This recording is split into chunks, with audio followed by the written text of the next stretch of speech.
Imagine a fisherman, he's called Alex, standing by the edge of a river. He casts his line into the water with a serene confidence. In fact, he regularly wins the catch of the month at his local fishing club. And every time someone asks him about his seemingly good luck, he smiles and confidently states that it's all about having the right mindset.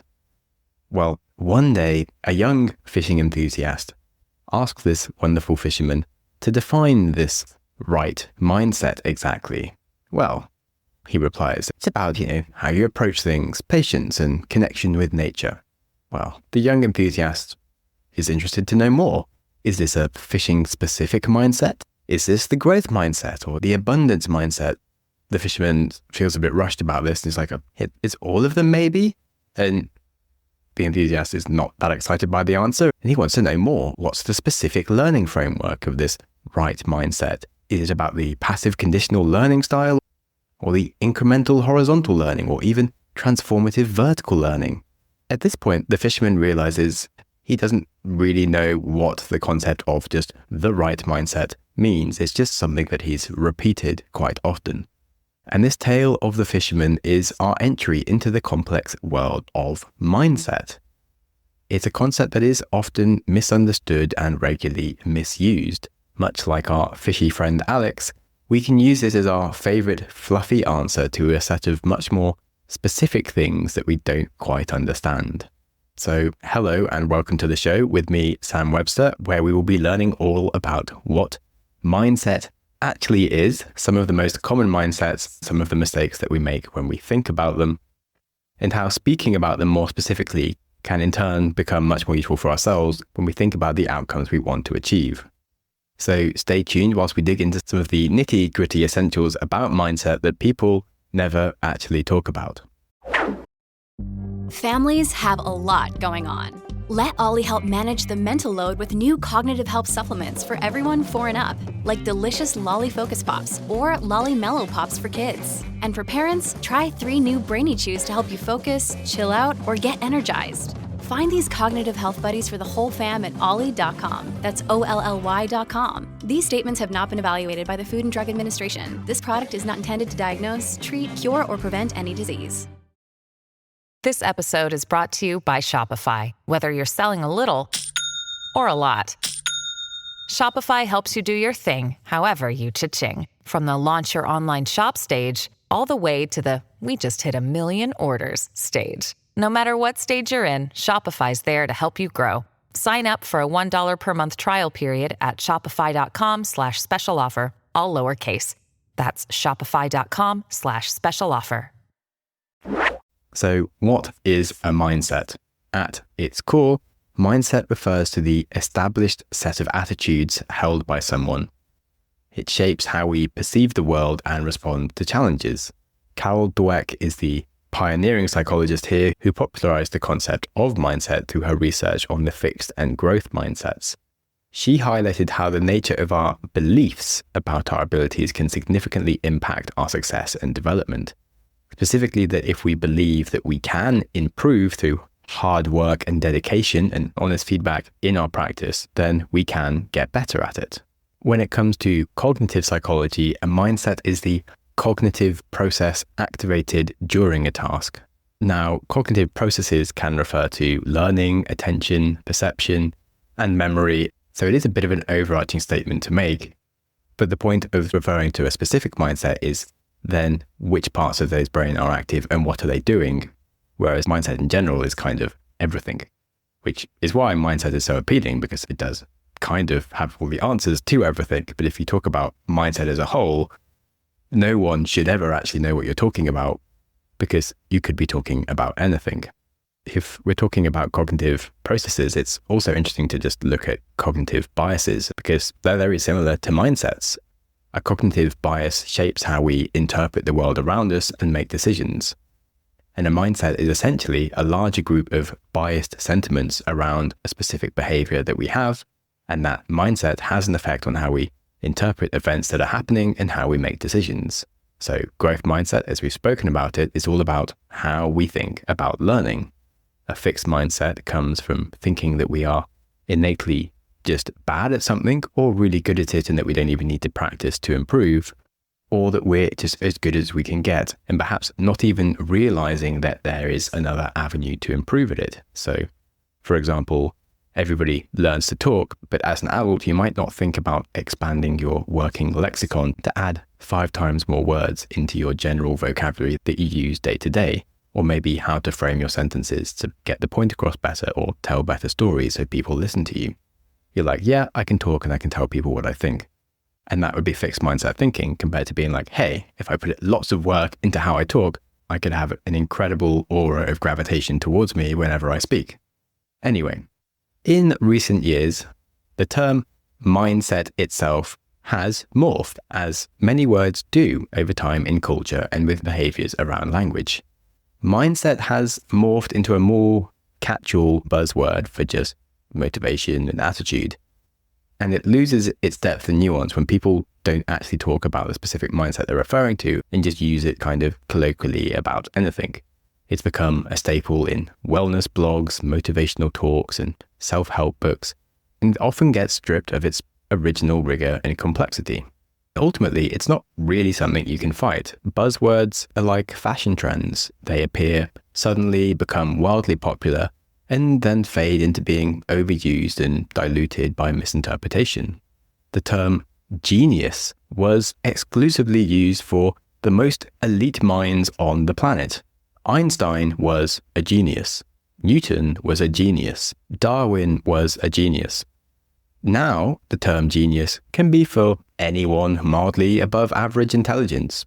Your kid who did well on a school test is not a genius. The dude at work that knows all the keyboard shortcuts is not a genius. Baking a delicious tray of brownies does not make you a genius.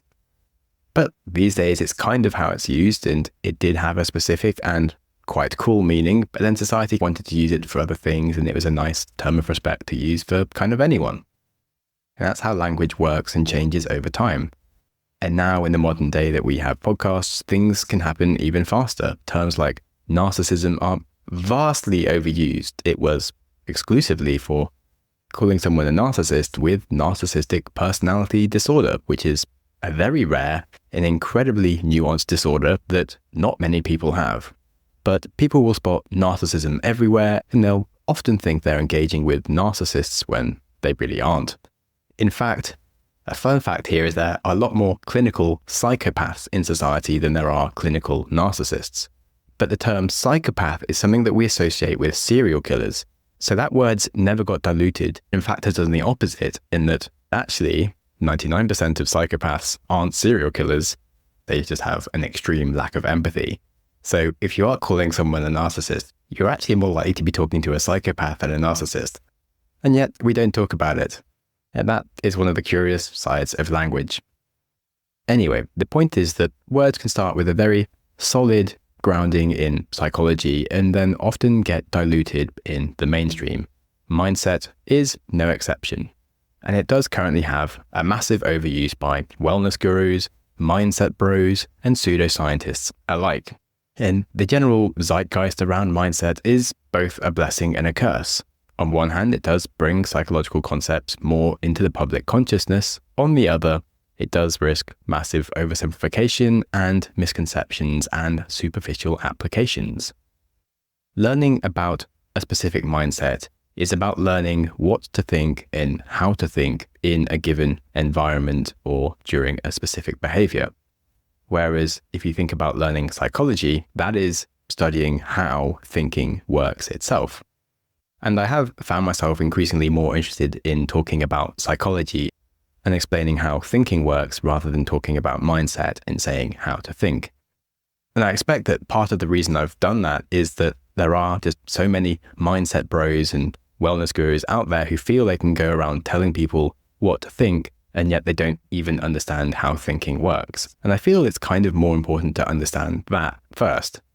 The amount of content out there that talks about mindset in general or specific mindsets, but in a way that isn't helpful, is kind of annoying. Like if I hear the average podcast daring to lecture me about the abundance mindset, I'm like, kill me now. But it's actually a really fascinating topic viewed through the lens of psychology, and because it's all about fear and how we perceive the concept of opportunity and make the most of our situation. It's a really important mindset, but if people want to talk about abundance, it sounds kind of lame. But the average person that talks about abundance is kind of lame and not worth listening to. So I thought we could clean up a few mindset definitions for fun and some common misuses, just as an excuse to dig in a bit further. So let's start with finishing where we left off with the fixed and growth mindset, as this is the growth mindset podcast anyway, and it's the favorite and best mindset of all of them. Not that I have any reason to say that, and Carol Dweck certainly doesn't pay me for this podcast. But anyway, as we've covered, Carol Dweck taught us that a fixed mindset is the belief that ability is static, whereas growth mindset is the belief that ability can be developed through effort. And this dichotomy has a really profound implication for education, business, personal development, and we can adopt a general growth mindset just across our life, but actually it also applies very specifically for each individual different behavior where we might have more of a growth mindset for that, but not for others. And it is an area that is endlessly fascinating because you can have a growth mindset towards all of your different biases. You can have a growth mindset towards your process of learning. You can have a growth mindset towards your relationships, etc. And besides just the general culture of overall growth mindset, it's something you can work on continuously and curiously for the whole of your life across all of the things that you do. Hence, it's worth having a whole podcast on the subject of growth mindset. But a common myth related to growth mindset is that it is simply believing in growth leads to success. Kind of like manifesting. As if the possibility of just believing hard enough could make you an elite runner or a millionaire, and you can just manifest your dreams. In reality, of course, a growth mindset involves recognizing challenges and difficulty, learning from criticism and embracing criticism, and persisting despite numerous setbacks and things not going your way. And it certainly isn't just about positive thinking. If you consider Thomas Edison's journey with the light bulb, he had repeated failures through 10,000 different experiments before he got to making a light bulb that worked, but he wasn't deterred and he viewed them as learning opportunities. That is the essence of a growth mindset, viewing failure as a pathway to innovation and improvement, not being like, I can invent the light bulb, and expecting it to work on the first time and being like, well, it'll happen sometime. Like, no, you just have to carry on doing it for another 9,999 times. It's not easy, but it works. Yet, these days, sometimes when you say the words growth mindset to some people, they honestly think that you are going to be like a wellness guru who'll just start telling them to manifest the life that they want of their dreams and they can live abundant joy with inner harmony and peace and invent whatever they want. And there's one lady who runs a podcast who reckons that she's manifested herself a house, she manifested the gender of her babies, and she manifested her job through positive thinking and mindset. And you're like, why do these people exist? That's not what happened. You can't manifest the gender of your baby. How are people even allowed to say this? This is ridiculous. But anyway, bad science apart, let's just say that the concept of mindset and some of the lesser interpretations of mindset and growth mindset have become a bit of a blocker for me. But before I complain, let's just move on to the closed versus open mindset, because I'm, of course, open to new ideas. If you have an open mindset, that is someone that embraces new ideas and experiences, whilst a closed mindset resists change and new perspectives. And this distinction, I think, is really crucial in today's rapidly evolving world and where language evolves rapidly. Of course, people can make mistakes with the term open mindset. Many equate an open mindset and being open-minded with being indiscriminately accepting of all ideas. And they might even feel that you should accept anything new, and if you don't like what that new thing is, then you are just closed-minded. But true openness actually involves critical thinking. It means evaluating new ideas rationally, open to the idea that it could be useful, but also willing to shut it out if it isn't, and then when useful ideas do come along, you're at least available to integrate them meaningfully into your worldview if they make sense. But open-mindedness and closed-mindedness has become kind of politicized, where people can be a bit binary about things, and either you must be radically accepting of everything and it's kind of more of the woke end of stuff, or you're a closed-minded racist bigot who isn't open to any kind of new ideas. And it's kind of unhealthy and totally not at all true. The reality of an open mindset is that it has a very practical side. In business, an open mindset fosters innovation and adaptability. Teams that encourage diverse viewpoints and constructive debates are often more successful and resilient. That's why it's, of course, very important to have some diversity in the workplace and between teams that make decisions. But if you go too far for the sake of forcing as much diversity and as much freedom as possible, then you can kind of lose the point of what the business even does, which isn't helpful. You may have heard of Coinbase, which is a cryptocurrency company with a mission to help the world use more crypto and open financial borders to anyone. They had a bit of an issue with a reasonable portion of the workforce disrupting a lot of normal work, saying that Coinbase needed to be very heavily involved in Black Lives Matter, which you may feel is a very worthy cause, or you may not. That's not the point of the podcast. The point is that Black Lives Matter had nothing to do with Coinbase's mission of making cryptocurrency more accessible. And at the time, many businesses were suffering from trying to do everything to be politically correct, even if it had nothing to do with the company's mission. And it could come across like you're close-minded and a bigot for not accepting all these new different ideas. But the Coinbase CEO was like, yo, we build applications for cryptocurrency. Now, racism and equality are incredibly important things, but I'm sad to say, this is not at all what the company's about. Hopefully, by making cryptocurrency more accessible and removing international borders when it comes to moving your finances can help people and increase equality, but the company isn't actually about racism or equality. So I'm sad to say that's just not what we do. And we can't have political movements going on in the office. Sorry. You are paid very well here. Please do your actual job and in your spare time, do whatever you like. You have spare time, so use it.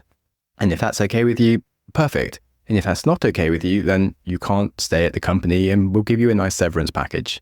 And a few people left and a few people changed their behaviours and everybody else just got on with work. They focused on being a single company with a single mission.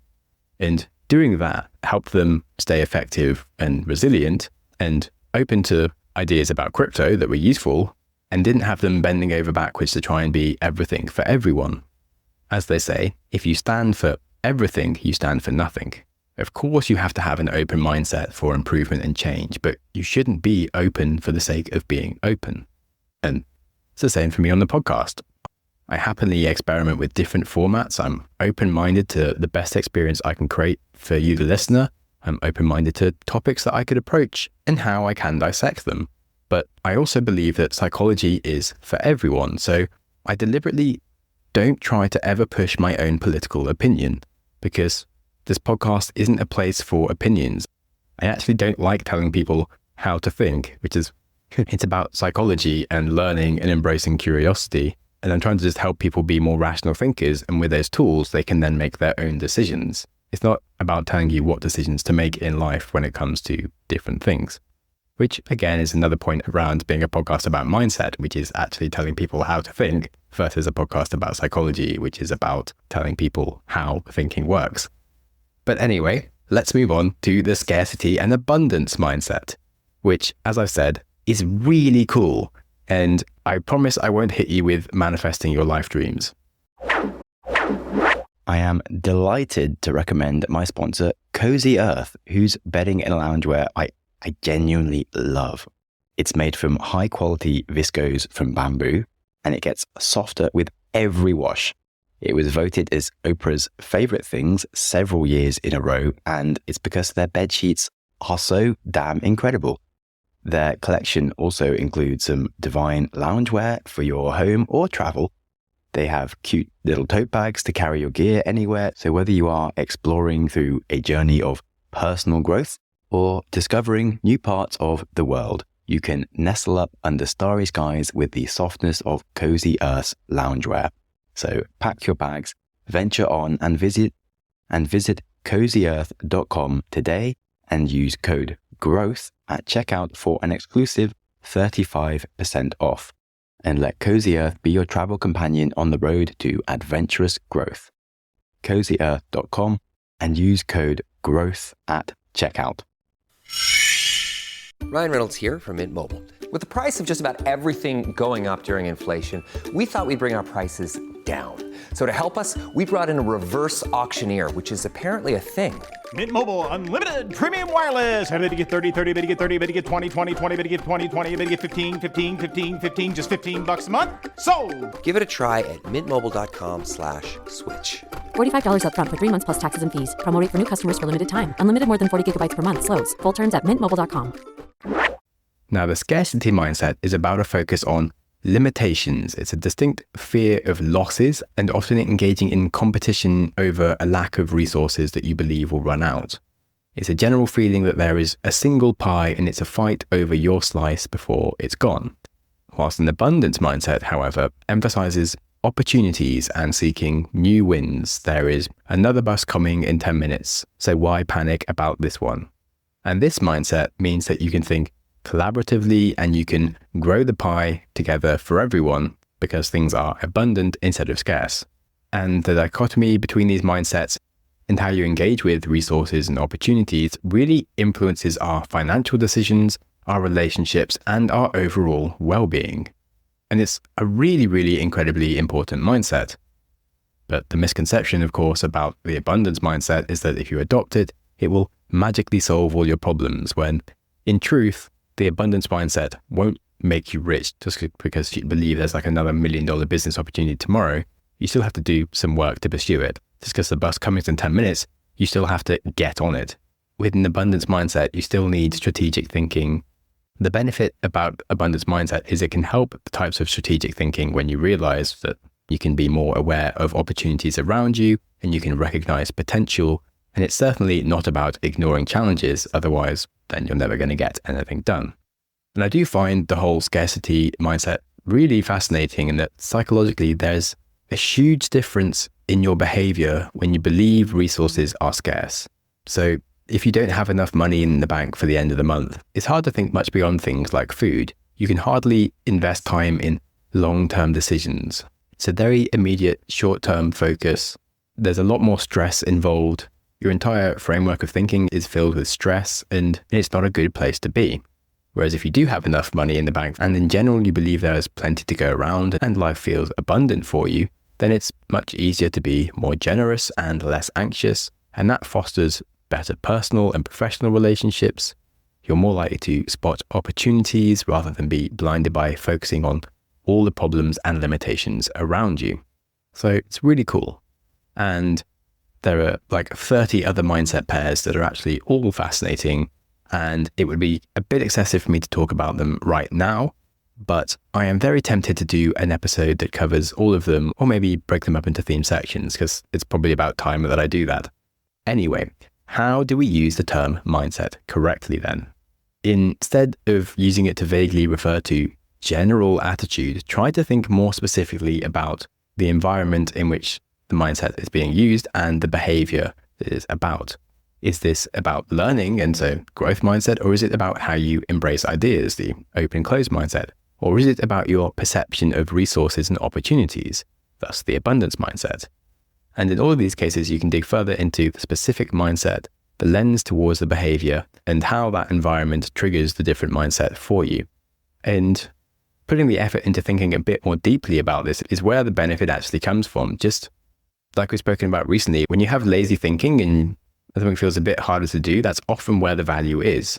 And it's very easy to do lazy thinking and just talk about kind of mindset, but you're never going to get any value from just talking about mindset if you can't be specific about it.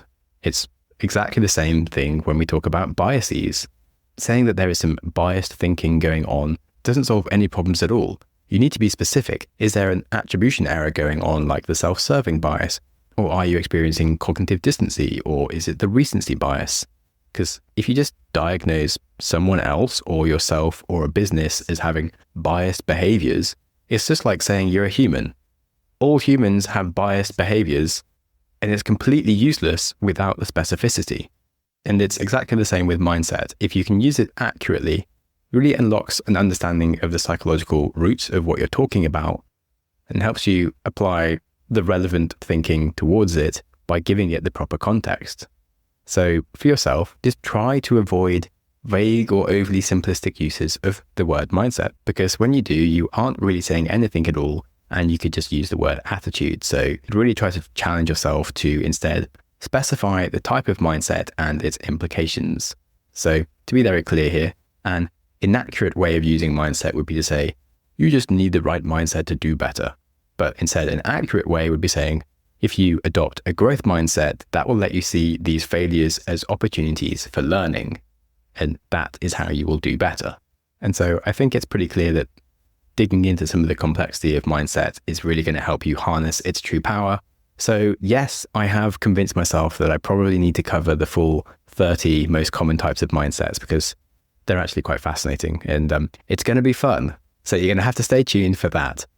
And on the subject of my content plans, what am I going to do with the Growth Mindset podcast when the term mindset has become more diluted by the general zeitgeist? Well, I certainly hope that this episode hasn't come across as whiny or like I'm overly annoyed, because I love people and I love the way that language changes over time. I love how culture evolves. It's fascinating, and I love psychology and just watching stuff happen in real time.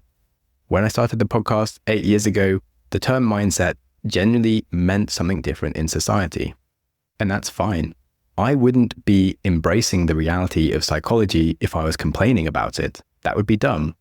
In fact, it would be a very victim mindset for me to blame society for my problems, when of course I could have an open mindset to new ideas, take responsibility for how I want the podcast to come across, and that's what I'm going to do.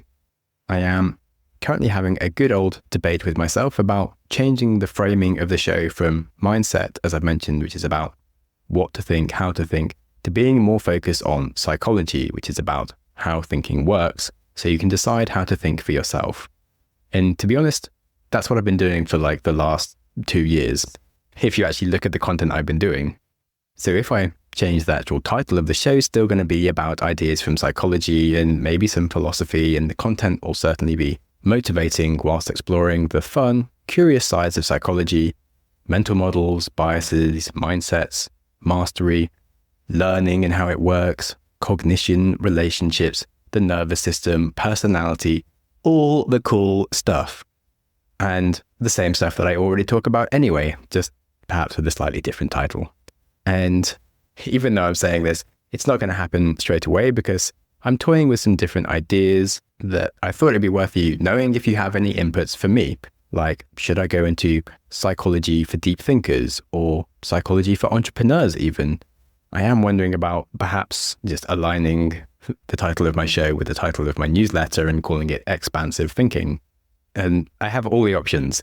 And I'm not in a crazy rush, but I'm just aware that I should probably start working on this and change things. And I'm really happy with testing some stuff for a while and getting some feedback, because that's how you make good decisions.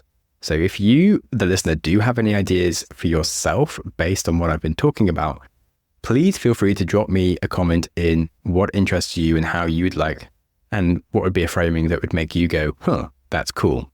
And you can email me at growthmindsetpodcast@gmail.com. You can put a comment in Spotify or YouTube, or there should be a poll on Spotify. And on the subject of giving me feedback, I also have my Wednesday afternoons free at the moment for any listener, new listeners, old listeners, to book a call with me. If you don't currently have a problem in your life and you just want to say hi, that's totally cool. We could chat about books, psychological thrillers, or how to hitchhike across Kazakhstan. Or if you do have a problem, or you want to access some of my business experience or psychology or investing knowledge, then that's also really cool. Or we can have a mindset coaching session. That's actually fine. I'm honestly just fascinated to meet more of my listeners and learn more about what makes you tick, because it's actually a really huge help for me as a podcaster, because podcasting is a bit of a silo. Everyone listens completely anonymously, and I had like 65,000 different people listening last month, which is epic, but I'd have no idea who any of them were besides the 3 people that I've had a call with this week. And when you want to make content, it is really helpful to visualize who is on the other end listening to it. Like you, this person right now that's listening, like I honestly don't know who you are. And it would be nice for me if I did. So if you are thinking about booking a call with me, please don't worry about taking up my time. You're actually doing me a favor. A lot of people clicked the link last week and only 10% of them actually booked a call. So overcome the fear, stick a time in my diary. I won't bite. And big thanks to the people that already have had a call with me. Shout out to Jamiro, Lila, and Rustam. You guys are legends.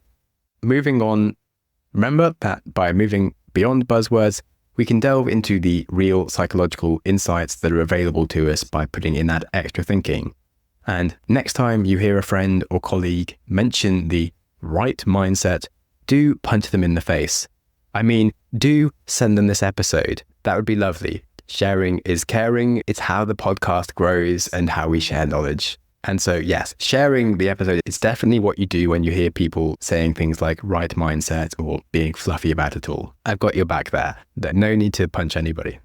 And on that, life is too short for punching people or having a scarcity mindset. So when things do go wrong in life, which they always inevitably do, remember there is another bus coming along, and sometimes it's the universe making way for new, better things in your life. Don't forget to be kind to yourself, do climb a tree this summer, and smile at strangers.